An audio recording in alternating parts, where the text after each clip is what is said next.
and I've opened my browser here. My browser is Chrome. That's the one I use, and I will use Chrome here to demonstrate.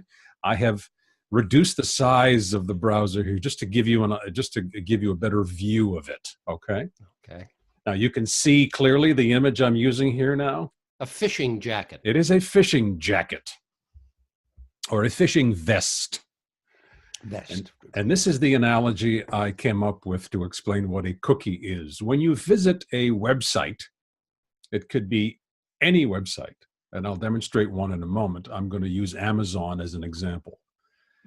You come bearing information about where you're from, which part of the world you're visiting from, what kind of software you have on your computer, and that kind of thing. The receiving website that is receiving your visit likes to keep track of you in other ways as well, especially if it is an online store, for example. And Amazon is what I was going to talk about in just a moment here. I'll just give you a quick look at Amazon here.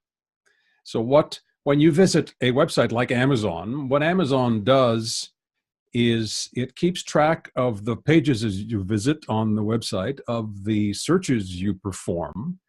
And for example, if you perform a search, as I did on Amazon a few minutes ago, for patio furniture, just for fun, what it will do is it will take note of that, and back to my analogy now, it'll slip a little note in one of the pockets on your fishing vest. And keep it. And in my analogy, try to picture yourself wearing this fishing vest every time you're on the web. Oh, I do some nights. I'm sure you do. So all of the pockets all have little notes in them, little cards in them from the websites you visit, because they like to know what's going on.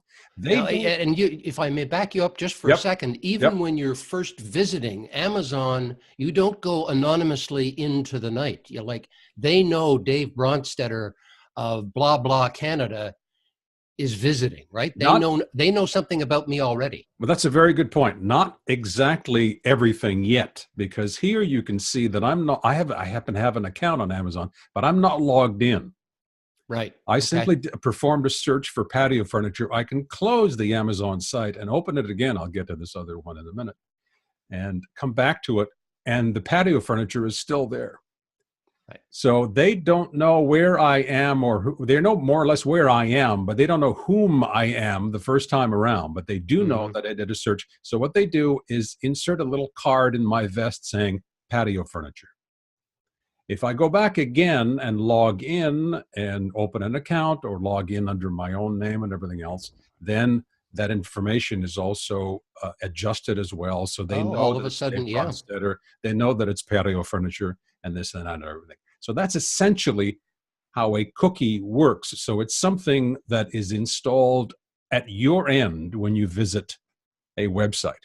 Is this a bad thing? Not necessarily, no, because the currency, as you and I have discussed many times over the years, of the web is information.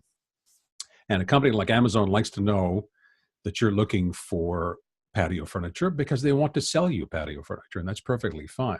However, what happens with cookies is that it can become a little bit insidious at times, because you probably have noticed that if you do a search for patio furniture or whatever you're into, light summer frocks or whatever, you might find yourself, you probably notice when you go to other websites, ads for light summer frocks all of a sudden start appearing. Well, I'm on with the New York Times. Every time I go back to the Times, they have found out that I like patio furniture and light summer frocks. That's right. The so ads you'll are see there. those. Yeah, that's not necessarily a bad thing, but it can get a little insidious when these other websites start to dig in a little too deeply. Now, let me take you back a little bit to show you, again, don't forget my analogy here.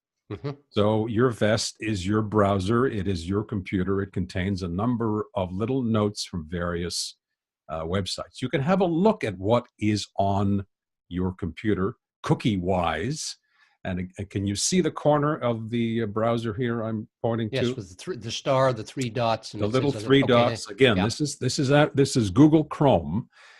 In order to see what's going on, you can click on these three dots, which brings you to the menu for the various settings and adjustments in Chrome. Yeah, including the history, the last several things you've looked at in your There you go, tabs, for right? example. So you go down, I'm sorry, those are my bookmarks, so just let go. Go down to more tools here, and you see, do you see that second menu open? Yep. Okay.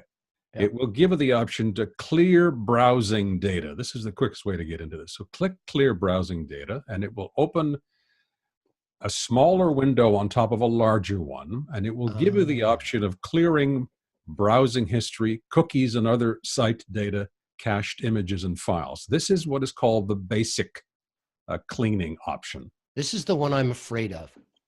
Okay, let me get into it a bit further. Sometimes it takes out, because you can pick and choose which cookies you want to get rid of, right? Yes, but I'm afraid of clearing a whole bunch of cookies and losing things like username and passwords. Okay, we're not at that level yet, but keep in mind, and you mention it at the right time here, this is the basic area. You can also click on advanced on the side here. And now you have a number of choices. You have browsing history, download history, cookies and other site data. We'll take a look at that more closely in a minute. Cached images and files. These are all elements that are brought in. Again, I remind you as— What is a cached image? What the word suggests it is? A hidden image? It is not hidden. It is kept on your computer. I remind you that when you visit a website, when you go to Amazon.com or Amazon.ca, all of these elements, these images and all of that are on your computer. You bring them in. Oh, okay. And all right. store them locally. Yeah. A lot of us have the impression that when we connect with a website, it's like connecting on a telephone where there's an open connection all the time and that it doesn't go away until you close one end of the connection. That's not how the web works. When you visit a website, you go to a page, you draw in all the elements that that page is displaying, and all of these elements are brought into your computer for you to peruse. And stay there. And stay there until they are deleted either automatically or deliberately, the way we're looking at now. So you can delete your browsing history, your download history, cookies and other site data. We'll get into that in just a sec. And images and files. Normally, that's not a problem because these things get flushed automatically. Now, I remind you again, we're in the advanced window here. You have passwords, autofill form data. I don't use passwords or autofill in Chrome. That's another subject for another segment. Content settings, hosted app data, media licenses. These are all elements that are related to what you were afraid of deleting because they relate to login information for various websites. Media licenses? Yes. Well, yes. Okay. I don't want to get into it too much. Yeah. So okay. If you delete everything, cookies and other site data from the basic one, you will find yourself deleting cookies that can be useful in some cases where you're dealing with a banking website or another site where you have a subscription. So you may not want to do that necessarily and go into the advanced. Or if you want to get very advanced, again, this is a small window that opens on top of a larger one. Close this window and go to the main window. This is the settings window inside Chrome. And you will see down near the middle, content settings. So click there. Yep. And this will bring you to cookies, location, camera, microphone, all sorts of things, most of which we're not going to cover today. But you have at the very top cookies. Click cookies. And here you are provided with a number of options. Allow sites to save and read cookie data. So in other words, yes or no to allowing websites to put little notes in your fishing vest when you come and visit them. Yes or no.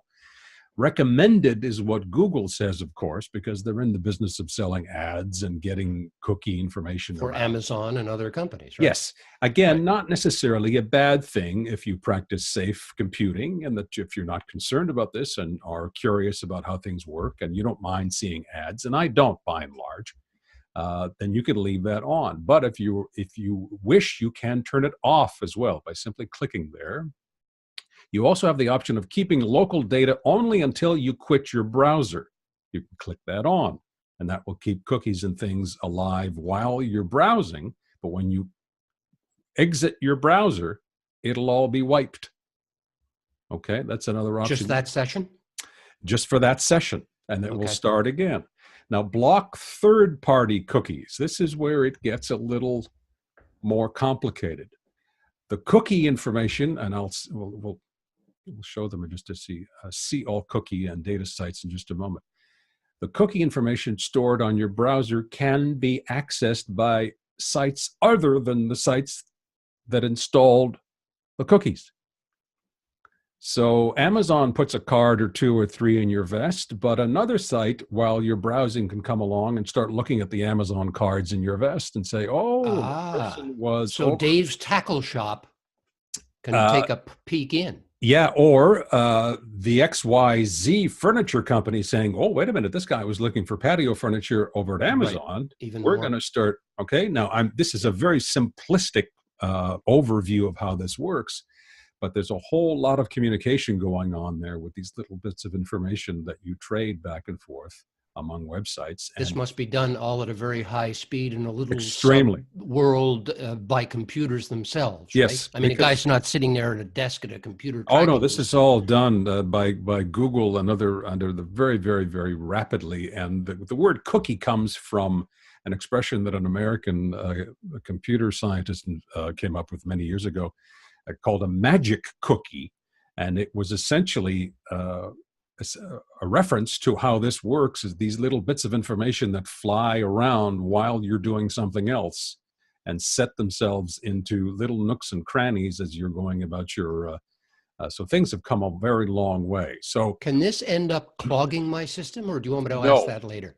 Not really. No, it doesn't. Okay. It's part and parcel of how the whole web machine works. Now, if you go down, now these options can be turned on and off according to your prerogative, and I'll show you a third-party application that will do this job for you in just a moment. You saw the screen come up here a moment ago. You can go down to the fourth element here, which is see all cookies and site data, and this will show you all of the websites, most of which you won't recognize because they're associated with advertisements and various things. Right. But you'll see Amazon is in there, Costco is in there. I just went to, these are all on my system here. Google there's shows Facebook, up a lot. Yep. Facebook, Microsoft.com, because my Office 365 account is due and I paid that this morning. Seniorgeek.net is there because I've been working on that website. Yeah. So that's, and even innocuous, what one would consider to be innocuous websites put out cookies too, because they like to know and keep track of who visits their sites. And that's not necessarily a bad thing, once again. So this is how cookies essentially work. You can get rid of them. They'll reinstall themselves every time you go anyway. So they'll make a good try of trying to keep track. Again, it's not a bad thing because it's an open market system, and if a website that you frequent, a store, whether it be Amazon, whether it be whatever it is, Bob's Tackle Shop, they have a right to do business, and it's not necessarily a nefarious thing to keep track of their visitors and various things. It's a little creepy sometimes when somebody knows your business, you know. Yes, I mean, and if that is of concern to you, then you can go in again. I'll show you again at the top right. You go into more tools, clear browsing data, and that will bring you into the small window, basic, advanced, and if you want to get a really close look, you can close this window and go into content and then select all of these things. You're not going to hurt anything by deleting things or turning things on and off in here. All of a sudden I don't want my microphone not to work, which we use, or something my camera like not to work. Yes, all this does is it asks if you're on a website that may use a microphone, and there are some that say it will ask you for permission, and that's perfectly normal. So the default settings in Chrome are fine. But again, if you're very, very concerned about your privacy and don't want to fiddle with all of this inside Chrome, I suggest this particular, this is what is called an extension. It installs itself in Chrome, and also works, yes, in Firefox. It's not very difficult to do. I won't go through the motions here. You simply follow the instructions. It will install itself. And this is provided by the Electronic Frontier Foundation out of the US. And this this is not an ad blocker. Privacy Badger blocks cookies. It blocks the so-called third-party cookies we just talked about the websites that come and see that the other notes and other cookies that other sites have left behind. So it blocks that, and it gives you a count at the top of your browser of how many elements per website page it detects. And in some cases, it's told you how that it's blocked. It'll show you in some cases how many elements it is blocking on one page. So if you go to a very, very busy page like CNN.com, for example, or some other site, you'll see up to 15 or 20 elements on that page alone, or in that page alone, that have been blocked by the there's a whole lot going on when I go to bed and leave this little thing on. That's right. Can I ask you one question concerning Privacy Badger? How do you know the Electronic Frontier Foundation is credible? I gather you looked it up and found out it is. It's a nonprofit advocacy group based in the U.S. and they advocate for net neutrality, and they advocate for protection of privacy. So they're not sneaking in their own ads, are they? No, they're not. Actually, okay. You'll notice that this works quite well. And if you go, just look up Privacy Badger and you'll find this page. Okay. I suggest, if you're interested, that you read the FAQ here on the bottom, because you have a number of, again, it's not very long, and they explain how it works. They explain that Privacy Badger is not an ad blocker, and they talk about what it is they're blocking. And it even talks about a phenomenon called fingerprinting, because as you and I are speaking here this morning, there are people out there coming up with new ways to track us and our movements on the web. Well, one of us, that's a little frightening. Two of us, that's insidious. Well, there's one called canvas-based printing, rather, and it'll block third-party domain. And it goes on and on and on and on. So this will either frighten you, or it will make you feel a bit more secure that you're using a utility like Privacy Badger. So I recommend that you read up on it if you're curious. Otherwise, simply install this, and it will park itself at the top right corner here of, let me just see if I can. What is the difference between getting Privacy Badger and then just going to your more tools things? There isn't. That's what I was and saying I don't want cookies. That's what I was suggesting. Is this essentially overrides everything? Okay, so I just turned it on here, and I'll show you what it's like when you go to a website. I'll go to just CNN.com just for fun, and you'll see. And I don't know if you could see the top right here where the little badger head is. Yes. 21 elements on this one page. Oh yeah, of course I don't have my glasses on, but now I can see that it is 21. Okay. So just on this one page, it's blocked. Just this there one would page. be 21 ads if not for Privacy Badger. It has intervened in 21 elements on this particular page. It even shows you what they are. You can open with the badger. It goes on, and it's a lot of technical detail. And it allows certain things through. It blocks other things. Now, there's the cookie in the center. I see. Yep. With an X so, over it. And again, this, you can spend hours poring over this if you're interested, and otherwise you can simply let it do its job, and it does so quietly. While do you clear it out every now and then, or does it matter? No, it does its own little job, and it doesn't have to clear or be flushed or be cleaned, but it does keep you apprised of how many elements are out there. And that's either going to be something that's going to disturb you even more, or is going to make you feel a bit more secure if you are really concerned about. Well, I think I like the idea of knowing I can do something about this. I mean, I don't mind ads as such, but CNN must be just a walking billboard. I mean, if it's 21 on this one page alone. But but again, that is the currency of the web. You're out there to sell. And if you can see now, as I go down the page, you'll see these blank areas where these ads are not appearing. And again, this is not an ad blocker per se, but it is blocking elements that accompany advertisements that are there to track you. So this is why you're seeing these blank spots in the page. I bet you CNN doesn't like this. No, they don't.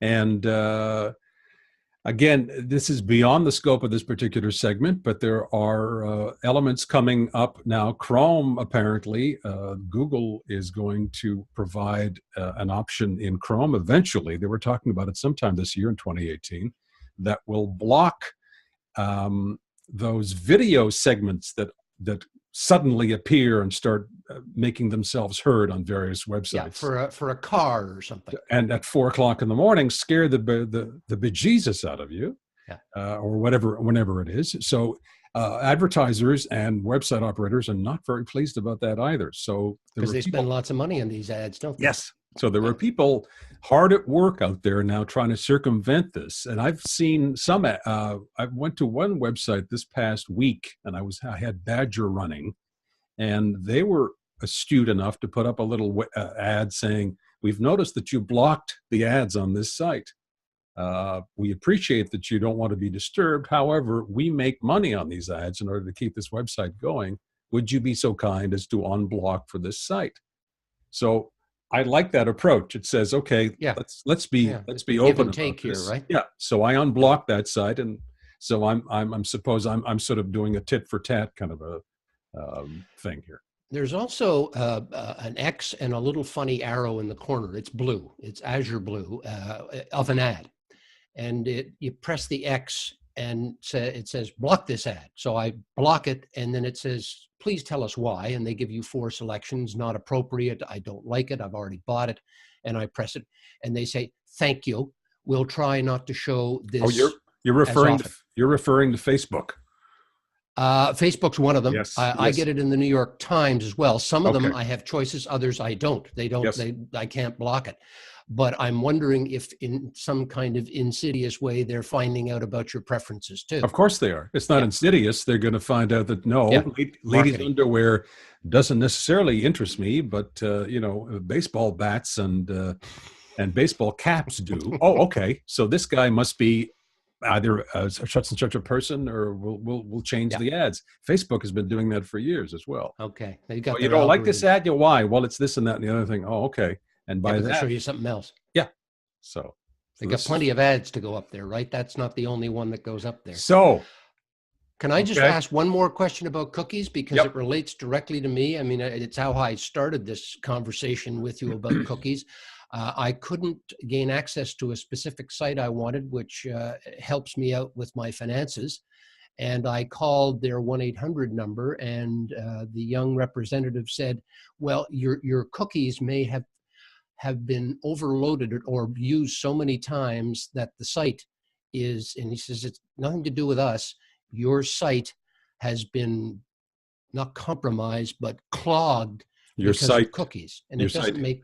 I guess he meant your browser is what he meant, yes? Well, maybe he did, but I can't gain access to it. That sounds unusual, but what you would do, I suppose, is go into what we just described, more tools, clear browsing data, and then you can go into the full advanced. Yeah. And then go to content settings again, go to cookies, see all cookies, and then go down. And if there's one that you see, I don't know, the xyztrustcompany.com. Oh, I see. And it'll give you the number of cookies that you can see the elements that are stored, and you can simply delete it. Okay. Okay. But it doesn't have to clear everything. You delete the one you want to delete. Okay. Yes. So that was what I was worried about. If it's tdbank.com or something, you see the little garbage can here, you can simply click on it and it's gone. So I had a situation several years ago where I deleted cookies, and of course it deleted all the cookies. Anyway, I don't know what I did, but don't confuse cookies with passwords and other data. Okay, that's not the same thing. Okay, if you store a password, some people you can store passwords in Chrome, and that's a whole different story. We're not covering that here. Cookies have nothing to do, for all intents and purposes, they have something to do with authentication, but not passwords per se. Okay, great. I think I've got a pretty fundamental, basic understanding of that. I hope so. Did you need a break? Do you have to go lie down now, or? I'd like a cookie. Okay.